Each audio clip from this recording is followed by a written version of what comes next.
This is a Bolero Neo 2025। Hey guys, so मैं आपको आज बोलेरो नियो का एक बहुत बड़ी दिक्कत बोलते हैं जिसे लोग, उसके बारे में बताऊंगा। वो है डीपीएफ के रिगार्डिंग, मतलब रीजनरेशन के हिसाब से। सो ये बोलेरो नियो है, इसमें सबसे बड़ी दिक्कत ये है कि कंपनी कोई भी डिस्प्ले में आपको प्रोवाइड नहीं करवाती कि गाड़ी कितनी परसेंट क्लॉग्ड हो चुकी है, मतलब आपका डीपीएफ कितना लेवल में क्लॉग्ड हो चुका है और इसमें यूरिया कितना है आपकी गाड़ी में। मतलब इसका कोई भी डिस्प्ले में कोई भी शो नहीं होता। सो इस बेसिस में आपको नहीं पता चलता कि आपकी गाड़ी रीजनरेशन कब मांगेगी। जैसे कई गाड़ियां हैं, इनोवा हो गई या फिर फॉर्चुनर हो गई या फिर महिंद्रा की थार वगैरह, इन पे डीपीएफ का लेवल दिया रहता है और क्लाउड का परसेंटेज रहता है कि आपका डीपीएफ इतना क्लाउड हो चुका है, अब इसको रीजनरेशन की रिक्वायरमेंट है। सो उन पे एक डेडिकेटेड बटन रहता है, उसको एक बार क्लिक करके आप रीजनरेशन कर सकते हैं और आप जब रनिंग करेंगे तो काफ़ी हद तक रीजनरेशन हो भी जाएगा। रीजनरेशन तीन प्रकार के होते हैं। सबसे पहला पैसिव रीजनरेशन, जब आप एक लंबे रूट पे चलते हैं तो गाड़ी अपने आप ही एक हाई टेम्परेचर पे एग्जॉस्ट को, उस सूट को बर्न करती है, तो उसे पैसिव रीजनरेशन करते हैं। उसमें क्या होता है कि गाड़ी अपनी चल रही है और अपने आप ही रीजनरेशन कर रही है, आपको कुछ पता नहीं लगता, बट वो अपने आप ही अपने ईसीयूज को, सिस्टम को डिटेक्ट करके अपना करता रहता है। उसमें क्या होता है कि आप जब शॉर्ट ट्रिप्स मारते हैं तो आपकी गाड़ी जो है वो जल्दी से क्लॉग्ड हो जाती है। उसको पूरा टाइम नहीं मिलता है उसको रीजनरेशन करने का, और उससे आपको पता भी नहीं चलता कि गाड़ी रीजनरेशन मांग रही है कि नहीं मांग रही है। सो उसके बाद सेकंड लेवल में आता है एक्टिव रीजनरेशन। उससे क्या होता है, या तो आप गाड़ी को 60 की स्पीड में हाईवे में भगाओ या फिर आप मैनुअली गाड़ी से ही उसको एक्टिवेट कर सकते हो। उसमें एक बटन होता है, जैसे बोलेरो नियो में मोड बटन दबा के ही आता है ऑप्शन में। सो इससे क्या होता है कि रीजनरेशन का आ जाता है यहाँ पे ऑप्शन ना। सो उससे आपको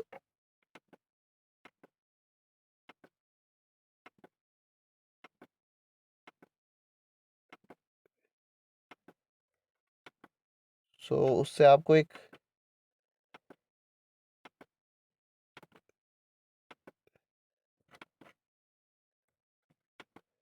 उससे आपको एक मतलब अ, एक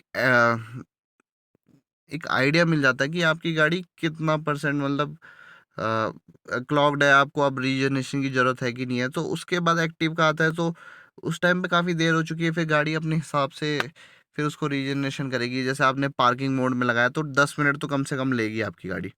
उसमें बर्न ज़्यादा होता है, उसमें यूरिया ज़्यादा यूज़ होता है। उससे क्या होता है कि डीपीएफ पे भी ज़्यादातर ज़्यादा से ज़्यादा रीजनरेशन करोगे तो कहीं ना कहीं वो दिक्कत देता है। एक तो यूरिया जो है क्रिस्टल बनाता है, तो उससे भी काफ़ी डीपीएफ में दिक्कत होती है। फिर उसको फोर्स रीजनरेशन जो तीसरा लेवल आता है, उसमें क्या होता है कि जो कंपनी है वो लैपटॉप्स के थ्रू या फिर लैपटॉप के थ्रू उसको मतलब रीजनरेशन करती है एक हैवी हीट करके। तो वो फोर्स रीजनरेशन में आता है।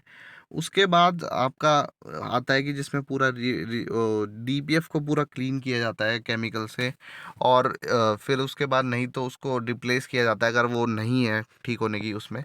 सो सबसे बड़ी दिक्कत बोलेरो नियो में यही आती है कि आपको कुछ पता ही नहीं चलता कि रीजनरेशन करना कब है, कब उसका टाइम है। कई लोग तो रीजनरेशन का साइन आता है तो गाड़ी ऑफ कर देते हैं, उस टाइम पे वो चला जाता है, फिर थोड़ी देर के बाद आता है। फिर 2-3 बार अगर आपने उसको रीजनरेशन नहीं किया तो आपकी गाड़ी बंद हो जाएगी, क्योंकि वो डीपीएफ पूरा क्लॉग्ड हो चुका है, तो आपका एग्जॉस्ट के जो गैसेज है वो पास नहीं हो पाएंगी। सो इसको जब मैंने बोलेरो नियो चलाई तो सबसे पहला मेरे 2000 किलोमीटर्स में आ गया था रीजनरेशन का। उसके बाद मेरा लगातार आता गया, फिर मैंने इस पे डीप रिसर्च की, इसको ढंग से जाना कि इसमें रीजनरेशन आता क्यों है। सो सबसे पहले मैं हिल एरिया में रहता हूँ, पहाड़ों में। तो पहाड़ों में सबसे पहले मेरे को जो दिक्कत आई वो आई डस्ट के थ्रू ऐसे आई कि जो मेरा एयर फिल्टर था वो जल्दी जल्दी क्या बोलते हैं उसको, क्लॉग्ड हो रहा था, मतलब एयर फिल्टर चोक हो जा रहा था। उसकी वजह से एयर ढंग से पास नहीं हो पा रही थी। सो टर्बो को काफ़ी दिक्कत हो रही थी एयर लेने में। तो उससे क्या हो रहा था कि ज़्यादा से ज़्यादा फ्यूल बर्न हो रहा था, तो ज़्यादा सूट मतलब कार्बन वगैरह ज़्यादा जनरेट वो बर्न हो रहा था, और उसके कारण सूट ज़्यादा जनरेट हो रहा था। सो उससे क्या हो रहा है, डीपीएफ जल्दी जल्दी क्लॉग्ड हो रहा था। सो मैंने उसे बाद में नोटिस किया। सो मुझे टर्बो की फ़ैन की मतलब उसकी शाफ्ट की आवाज़ आने लग गई थी। सो मैं समझ गया था कि कहीं ना कहीं इसमें एयर फिल्टर वगैरह की कहीं दिक्कत होगी। सो मैंने क्लीन कराया तो उसमें काफ़ी डस्ट थी, तो उसको क्लीन करने के बाद मेरी गाड़ी एक तो पिकअप अच्छे से लेने लगी। सो आपको अपना एयर फिल्टर तब बदलना चाहिए जब आपको लगे कि हाँ मेरी गाड़ी अच्छे से पिकअप नहीं ले पा रही है, कहीं ना कहीं मुझे दिक्कत हो रही है एक्सेलेरेट करने में। जब एक्सेलेरेट करोगे तो आपको एक वाइब्रेशन फील होगी आपके लेग्स पे, जो आप ड्राइविंग जब रेगुलर करोगे तो आपको एक नॉलेज हो जाएगा गाड़ी का। सो सबसे पहले तो ये हो जाएगा कि आपको अपना एयर फिल्टर वगैरह क्लीन रखना है। दूसरा कि फ्यूल आप जो भी है वो अच्छा यूज़ करें, और टैंक हो सके तो हाफ से अप ही रखे, मतलब कभी भी मतलब रिजर्व में मत चलाना, कभी भी एम्प्टी में मत चलाना। इससे क्या होता है कि ज़्यादा से ज़्यादा उस फ्यूल वो सूट मास ज़्यादा जल्दी जनरेट हो जाता है। सो तीसरा जो मुझे पता चल जाता था कि पहले मुझे पता नहीं चलता था कि रीजनरेशन कब मांग रही है क्या है। सो मैंने बोलेरो नियो में एक चीज़ नोटिस की, जब भी आप कोई ट्रिप मार के आ रहे हो, जैसे मैं लॉन्ग ट्रिप मार के आ रहा हूँ, तब तो वो ऐसे कोई पता है वो अपने आप पैसिव रीजनरेशन कर देता था। बट जैसे ही मैं शॉर्ट ट्रिप मार देता था 5-6 बार या फिर कई कई काफ़ी बार, सो जैसे ही आप अपनी गाड़ी पार्क करोगे ना, सो उस टाइम पे आपकी गाड़ी पे एक कूलिंग की साउंड आएगी आपकी गाड़ी से। जैसे कोई मशीन अभी भी चल रही है, आपने गाड़ी इंजन ऑफ कर दिया, सब कुछ ऑफ कर दिया, पर आपके फ़ैन वगैरह आपके लिक्विड जो मूव कर रहे हैं आपके इंजन को कूल करने के लिए, वो आपके मूव करते रहेंगे, उसकी आपको नॉइज़ आएगी काफ़ी देर तक, मतलब 5-10-15 मिनट तक वो नॉइज़ आती है। वो इसलिए आती है क्योंकि आपकी गाड़ी उस टाइम पे पैसिव रीजनरेशन कर रही होती है। सो उससे क्या होता है कि आपकी गाड़ी के जो टेम्परेचर है वो काफ़ी हाई जा चुका होता है। उससे एक तो आपका एग्जॉस्ट टेम्परेचर बहुत हाई जा चुका होता है। सो आप एकदम से अपनी गाड़ी ऑफ करते हो, उसको उस मतलब उस इंजन को या फिर उस एग्जॉस्ट को उतना टाइम नहीं मिलता उसको ठंडा करने का। उससे क्या होता है कि आपको जो टर्बो होता है वो भी एक हीट जनरेट रहती है, क्योंकि वो काफ़ी प्रेशर मारता है उस टाइम पे। तो उसमें क्या होता है, जितने भी लिक्विड्स होते हैं कूल करने के लिए वो मूव करते रहते हैं, तो वो आपको नॉइज़ आती है। सो जैसे ही आपको नॉइज़ आए ना, आप तुरंत अपनी गाड़ी को एक लॉन्ग हाईवे पे रन करिए, आपका पैसिव रीजनरेशन अपने आप हो जाएगा। अगर आप उसको रात को खड़ी करके अगले दिन उसको चलाएंगे तो आपको तुरंत वो रीजनरेशन का आ जाएगा कि आपकी गाड़ी डीपीएफ इज क्लॉक्ड और आपको रीजनरेशन करना पड़ेगा। बट अगर आप उसको तुरंत लेके एक ज़्यादा नहीं, बस 10 से 15 मिनट का डिस्टेंस पे, मतलब 10 से 15 मिनट की रनिंग देनी है आपको।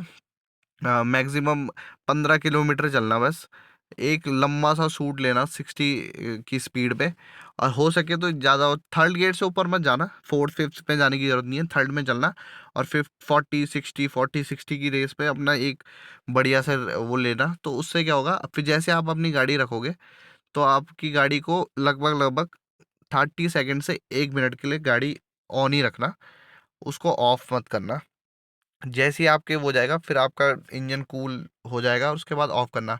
अगर फिर भी नॉइज़ आए फिर अपनी गाड़ी को भगाना, और देख लेना उसमें आपका जो सूट है वो अपने आप बंद हो जाएगा, और आपको डीपीएफ की कोई भी दिक्कत नहीं आएगी, ना रीजनरेशन की आएगी। मैं ये ट्रिक अपनाता हूँ और ये सच में काम करती है, एक बार आप ट्राई मारना। सो आपको ये बहुत हेल्प करेगी, मुझे भी काफ़ी हेल्प की है। अब मेरी गाड़ी लगभग 10,000 चलने वाली है, अब सर्विसिंग आने वाली है। बट मेरी गाड़ी ने अभी तक टचवुड वो नहीं मांगा है रीजनरेशन, क्योंकि मैंने ये प्रोसेस थोड़ा फॉलो कर लिया था, तो मुझे हेल्प मिली है इससे। अब आगे कैसे कैसे हेल्प मिलती है सो मैं आपको वो डिस्कस करूँगा। बट आप एक बार इसे ट्राई करना, डेफिनेटली आपको एक हेल्प मिलेगी। सो ये मेरा डीपीएफ के उसमें मैंने इसको जितना भी आपको समझा सकता था समझाया। सो आपको अगर और डीपीएफ के थ्रू कुछ दिक्कत आएंगी तो ज़रूर मुझसे बताइएगा, मैं आपकी इस प्रॉब्लम को सॉल्व करने की कोशिश करूँगा। तो thanks for watching my video, और ऐसी इन्फॉर्मेटिव वीडियोस के लिए लाइक करें, शेयर करें और सब्सक्राइब करें। Thank you so much.